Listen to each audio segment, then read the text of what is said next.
Catalonia's independence referendum has begun in chaotic fashion, with police attempting to prevent the vote from taking place. The Spanish government has pledged to stop a poll that was declared illegal by the country's constitutional court. Police officers are preventing potential voters from entering polling stations and are also seizing ballot papers and boxes. Nonetheless, Catalan government officials have predicted a big turnout. In the town of Girona, riot police smashed their way into a polling station where the region's leader Carles Puigdemont was due to vote. Television footage showed them breaking the glass of the sports center's entrance door and forcibly removing those attempting to vote. However, Reuters news agency reports that Mr. Puigdemont was still able to cast his ballot.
No problemo.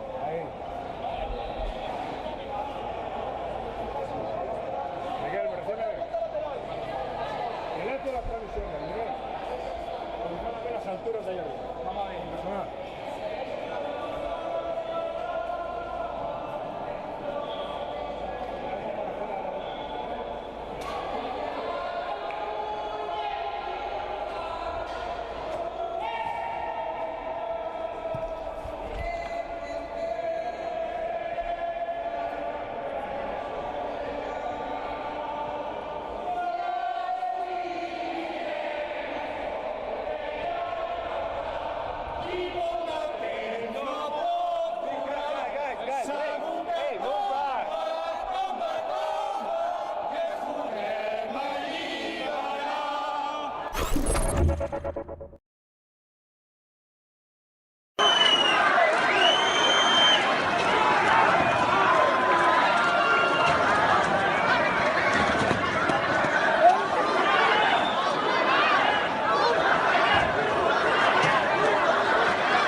¡No toques, imbécil!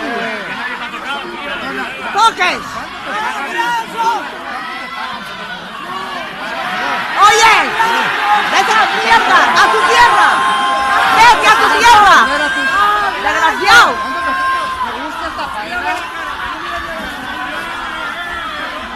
¡Hijos de puta!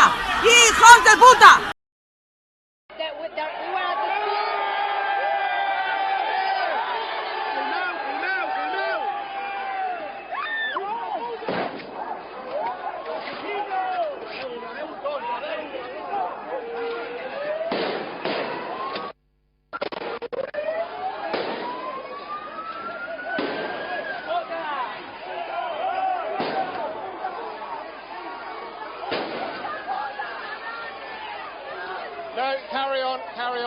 fine, we're fine.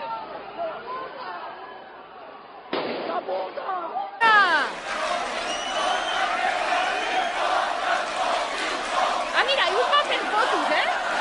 Mira, mira com li fa fotos.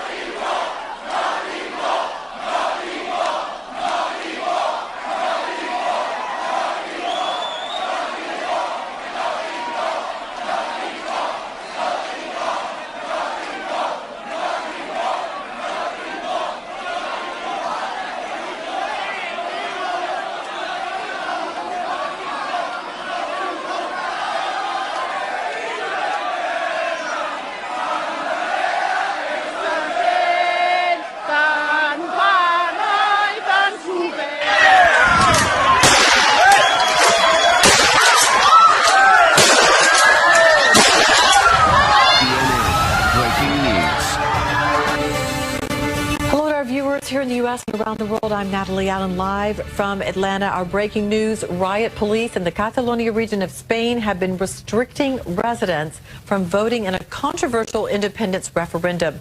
Clashes broke out in the northern city of Girona Sunday morning.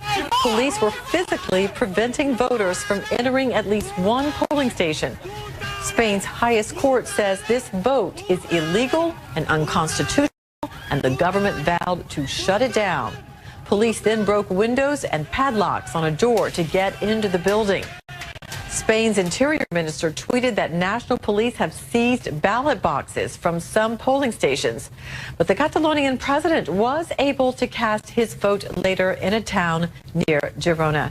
CNN's Isa Suarez joins us live from a polling station in Barcelona. And Isa, you've been telling us that some people there are able to cast their vote.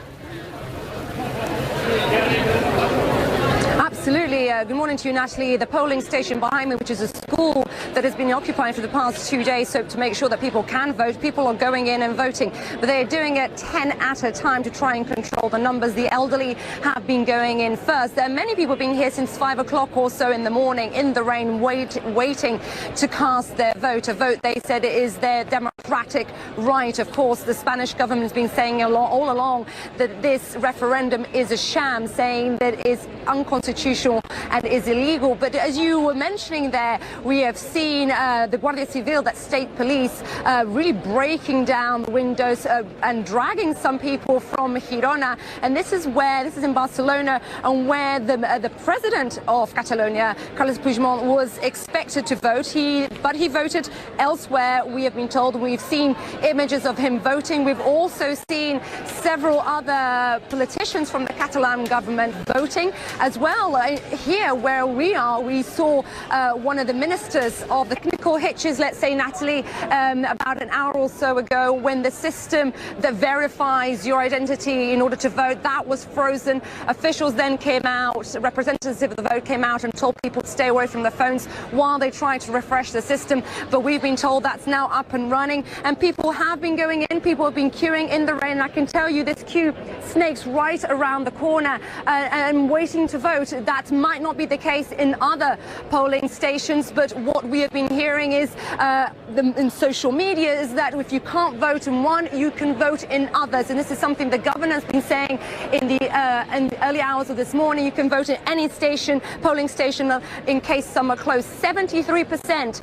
says the minister, one of the ministers of the Catalan government, 73% of polling stations are open, he said, as of about an hour or so ago, Natalie. That's good news for the people that have been waiting forever. There was such a festive atmosphere right before that polling station where you are, Isa, was open, and the people had to be demoralized there just for a moment when they weren't sure whether they were going to be able to cast their vote. Do you think there was surprise at the heavy-handedness to try and shut this down across Catalonia?